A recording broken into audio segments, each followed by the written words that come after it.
त्योंग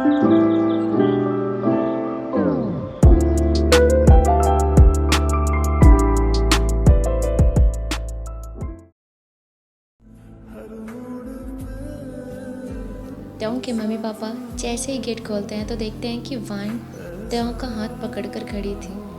उन्हें वान का त्योंग का ऐसे हाथ पकड़ना अजीब सा लगता है। त्योंग की मम्मी कहती है, अरे आप आइए ना, त्योंग तुम अपने दोस्त के पास गए थे ना।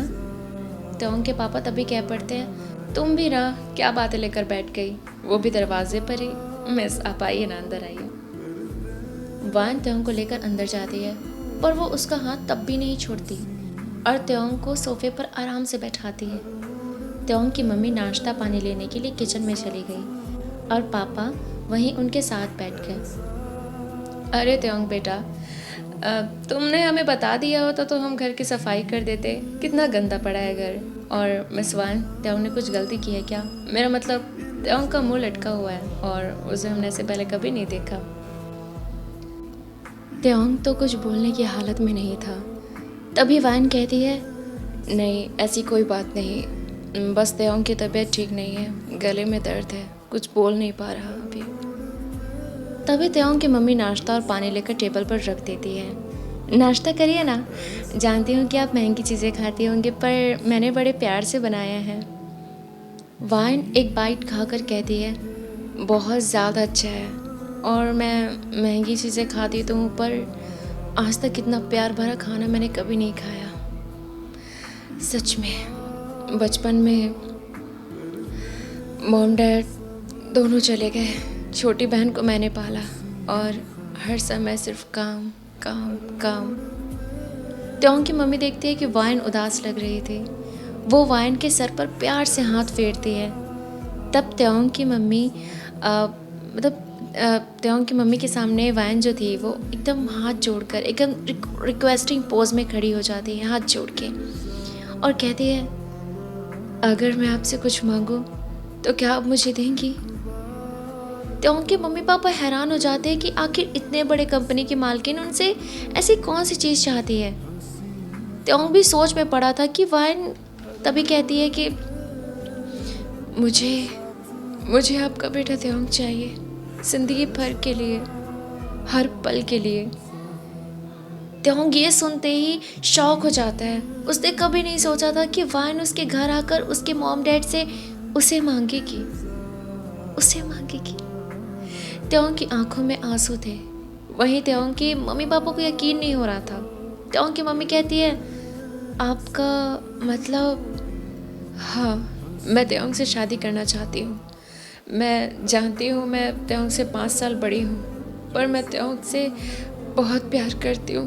पूरी कोशिश करूँगी कि वो मेरे साथ खुश रहे।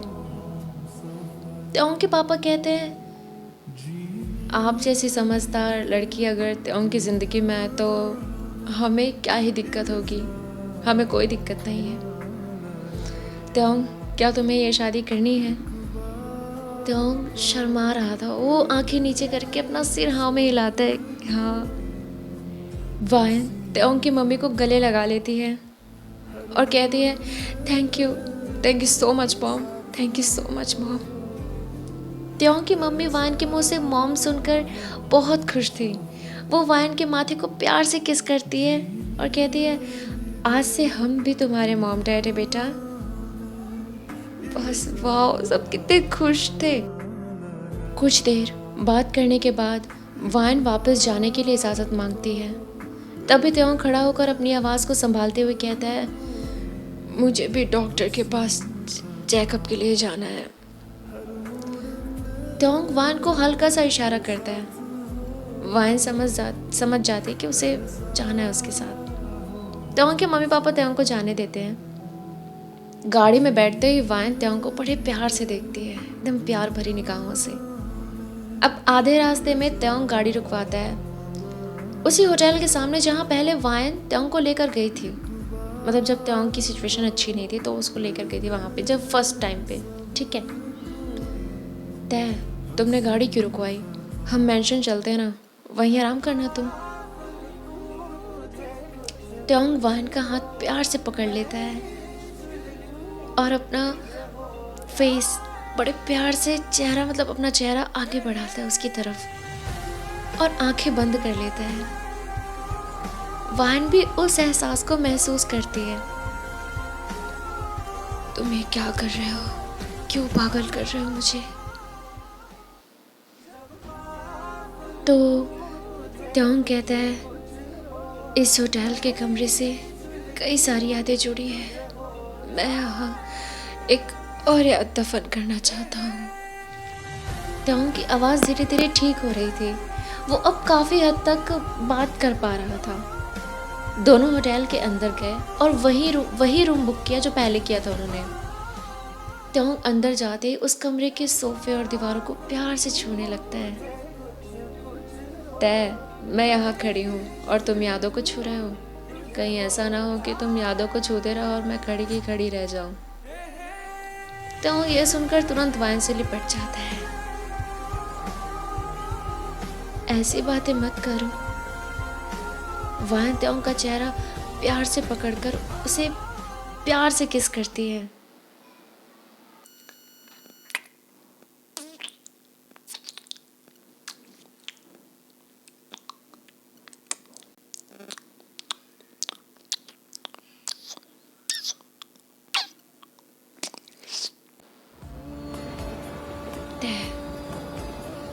मेरी धड़कनों में समा जाओ, मेरे होश में, मेरी बाहों में।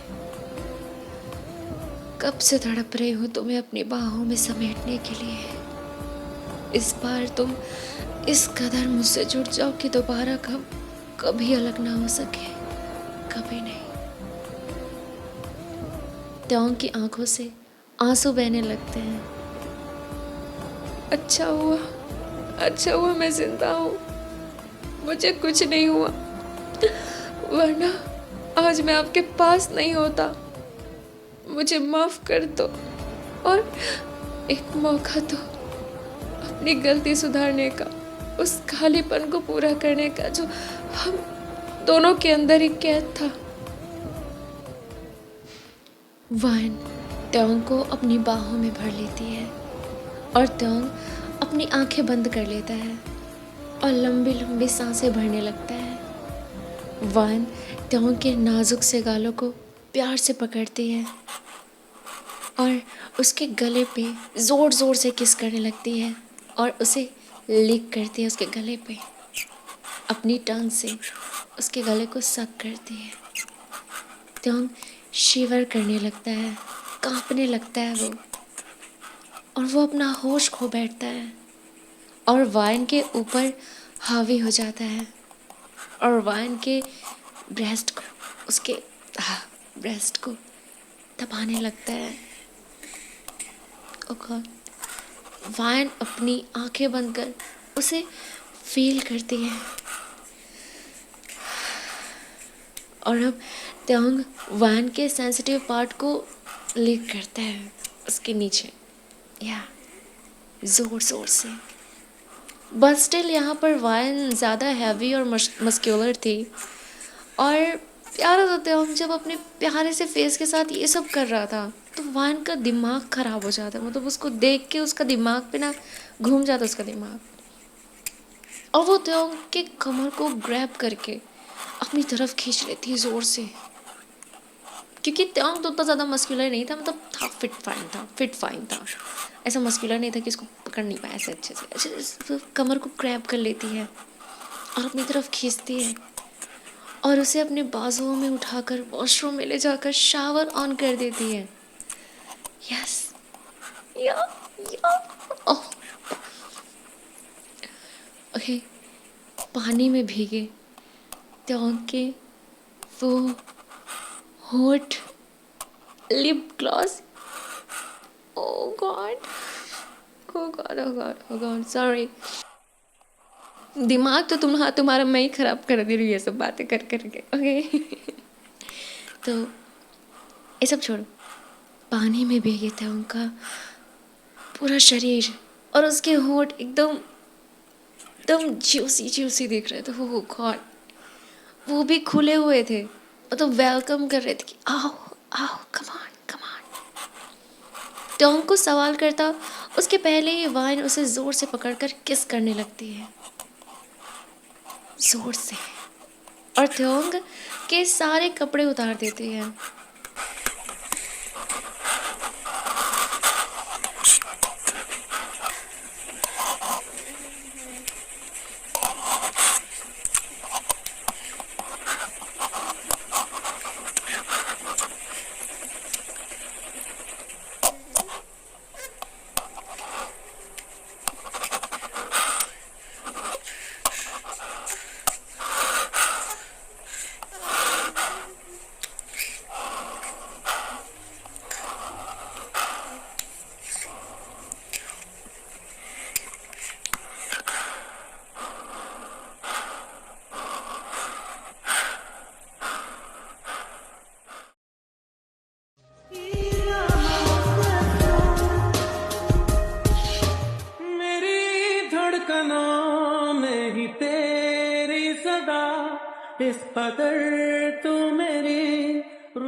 3 घंटे तक सेक्सुअल होने के बाद त्योंग थक कर वॉशरूम में ही वान के चेस्ट पर सो जाता है। रात के 2 बज रहे थे। वान त्योंग को उठाकर बेड पर लिटाकर टॉवल से उसे पोंछती है और उसे अंडरवियर पहनाती है और सुला देती है और उसके पास मतलब उससे अटैच होके चिपक के उसके साथ मतलब लेट जाती है। वान त्योंग की सांसों को सुन रही थी। वो एक म्यूजिक की तरह फील हो रहा था, उसकी सांसों की आवाज़। और कब वाइन की आंख लग जाती है वाइन को भी पता नहीं चलती, वो सुनते सुनते सो जाती है उसी के पास में। ठीक है, अब यहाँ पे मॉर्निंग में हम देखते हैं धूप की किरणें खिड़की से आ रही थी, वाइन की आंखों में पड़ने लगती है और वाइन आंखें मींचते हुए अपना हाथ अपने बगल के स्पेस पे फेरती है त्योंग को छूने के लिए। तय तय कहाँ चला गया? तय तय वॉशरूम में हो क्या तुम? कोई आवाज नहीं आती। वाइन तुरंत घबरा कर उठती है और वॉशरूम में देखती है पर वहां त्योंग नहीं होता। तय तय कहाँ चला गया? कहीं नीचे तो नहीं? वो वाइन होटल में सभी स्टाफ से पूछते हैं कि उसका त्योंग कहाँ पे है, पर किस स्टाफ में किसी को भी नहीं पता था कि वो कहाँ पे है। वो कहते हैं कि त्योंग तो नीचे ही नहीं आया। वाइन घबरा जाती है, उसकी धड़कनें तेज हो जाती है। त्योंग वाइन त्योंग के घर पे भी पूछती है पर वो वहां भी नहीं था। अब जब उसे पता चलता है कि त्योंग वहां पे भी नहीं है तो वो बहुत घबरा जाती है। हे भगवान, क्यों मैं बार बार उसे खो देती हूँ? क्या फायदा मेरे होने का जब मैं तय को संभाल नहीं सकती, ना उसकी खबर रख सकती है। भगवान, जाने कहाँ है इस बार मिलेगा भी कि नहीं मिलेगा मुझे? कहाँ खोजूं मैं उसको? कहाँ खोजूं? इस बार मिलेगा ना तो मैं उसे बांध लूंगी खुद से और कहीं नहीं जाने दूंगी, कहीं नहीं। वाइन बहुत ज़्यादा परेशान थी, बहुत ज़्यादा कांप रही थी, क्योंकि इतने टाइम से वो बस यही फेस कर रही है कि वो त्योंग उससे दूर जा रहा है, त्योंग उससे दूर जा रहा है। तो वो करती भी क्या, बहुत ज़्यादा वो डर गई कि कहाँ गया होगा, क्या हुआ होगा, वो दोबारा उसे मिलेगा कि नहीं। वाइन गाड़ी चलाते हुए ये सब कहते कहते त्योंग को पूरे शहर में ढूंढती है पर वो नहीं दिखता। वो थक कर बैठ कर रोने लगती है। तभी वो फिर से गाड़ी स्टार्ट करके ऑफिस जाती है। दोपहर के 3 बज रहे थे लेकिन मौसम बारिश वाला था। काले बादल पूरे आसमान को घेरे हुए थे, मानो ये नेचर कुछ साइंस दे रही है। वाइन तुरंत ऑफिस जाती है। जैसे ही वाइन ऑफिस पहुंचती है तो देखती है कि ऑफिस में भागा दौड़ी मची हुई थी और पुलिस भी थी। वाइन जैसे ही गाड़ी से उतरकर अंदर जाती है, वाइन को पुलिस घेर लेती है चारों तरफ से। वाइन समझ नहीं पाती कि ये सब क्या है। वो कहती है, ये सब क्या हो रहा है यहाँ पे? तभी भीड़ वाइन के ऊपर पत्थर फेंकने लगती है। वान के सर पे जोर से पत्थर पड़ती है और पुलिस भीड़ को बंदूक दिखाकर शांत करती है। तब जाके भीड़ शांत होती है, पत्थर फेंकना बंद करती है। तभी वहाँ यूरी आती है। दीदी, मुझे आपसे ये उम्मीद नहीं थी। छी, आप ये सब, मुझे तो सोचकर ही घिन आ रही है आपसे। यूरी, तुम ऐसे कैसे बात कर रही हो? मैंने ऐसा क्या किया जो तुम ऐसे बदतमीजी कर रही हो मुझसे? तभी पुलिस अंदर के स्टोर रूम से 20 लड़कों को लेकर आती है। मिस वायन, आपको इन लड़कों के जिस्म का धंधा करने के जुर्म में गिरफ्तार किया जाता है।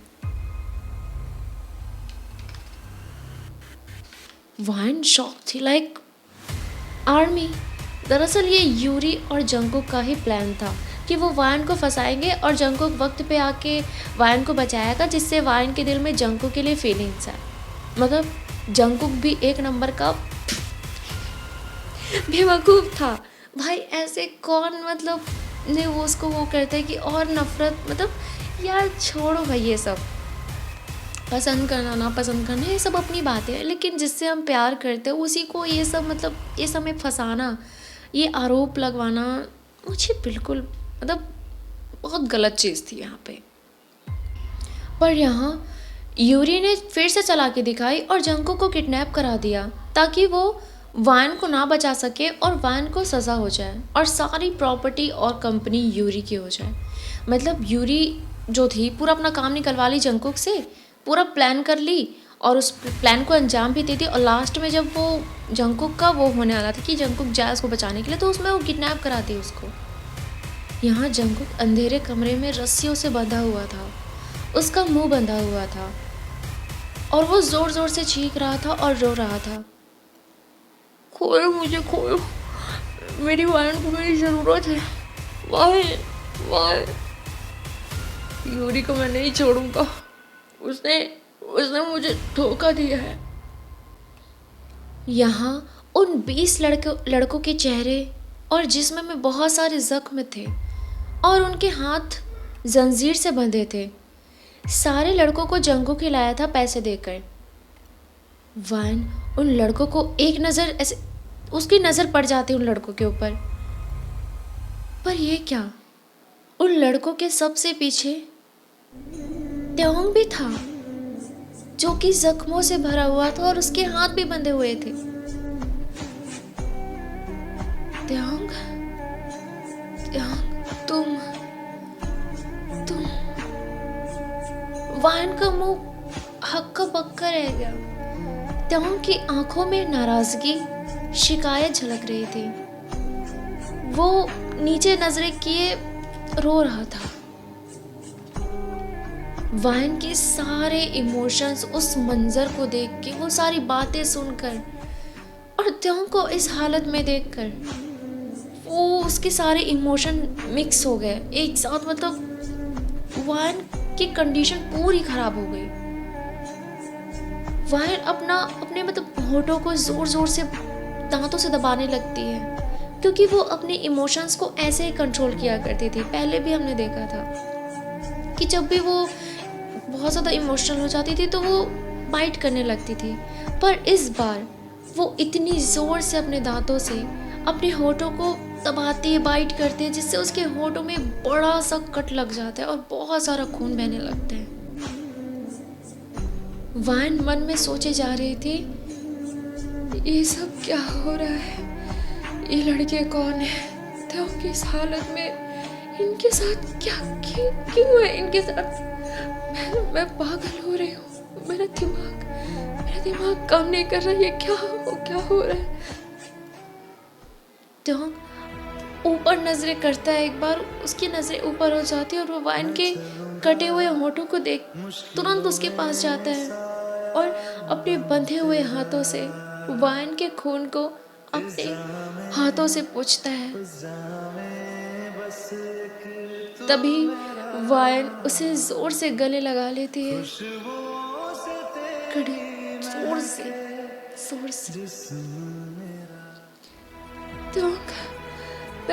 त्योंग, ये सब क्या है, मुझे कुछ समझ नहीं आ रहा। तुम यहाँ कब, कैसे? मैंने तुम्हें बहुत ढूँढा, तुम मिले नहीं मुझे। कहाँ थे तुम? यहाँ क्या कर रहे हो? कौन कौन लाया तुम्हें? तो ये क्या हालत बना रखी है त्याग? मुझे कुछ समझ में नहीं आ रहा। मेरा मेरा मेरा सर फट रहा है, मेरा सर फट रहे थे। मैं पागल हो रही हूँ, मेरा दिमाग काम नहीं कर रहा। मुझे लग रहा है मेरे दिमाग की सारी नसें फट जाएंगी थे। ये क्या हो रहे थे? मुझे मुझे पकड़ लो थे, मुझे जोर से पकड़ लो, जोर से। और मैं अब ये सवाल ये है कि त्योंग वहां पे कैसे पहुंचा और उन लड़कों के साथ क्या कर रहा था, वो भी उस सिचुएशन में जिस सिचुएशन में वान के ऊपर झूठे इल्जाम लग रहे थे। आखिर त्योंग की आंखों में शिकायत और नाराजगी क्यों थी? और मैं ये पार्ट मैं यहीं पे ख़त्म करती हूँ। नेक्स्ट पार्ट पार्ट 7 निकलेगा। कितना सारा पार्ट्स बन रहे हैं ना। मैंने एक स्टोरी बनाई थी पहले, वो सिर्फ पार्ट 4 मतलब पार्ट 4 तक की थी, ठीक है।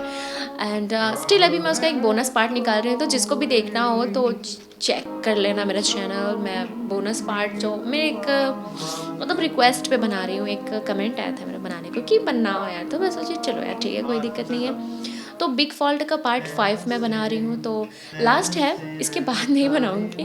ओके, तो देख लेना, एंजॉय कर लेना। And this part is for English नहीं आती है, इंग्लिश में क्यों झाड़ रही हूँ, इंग्लिश में क्यों झाड़ रही हूँ, मुझे नहीं आती।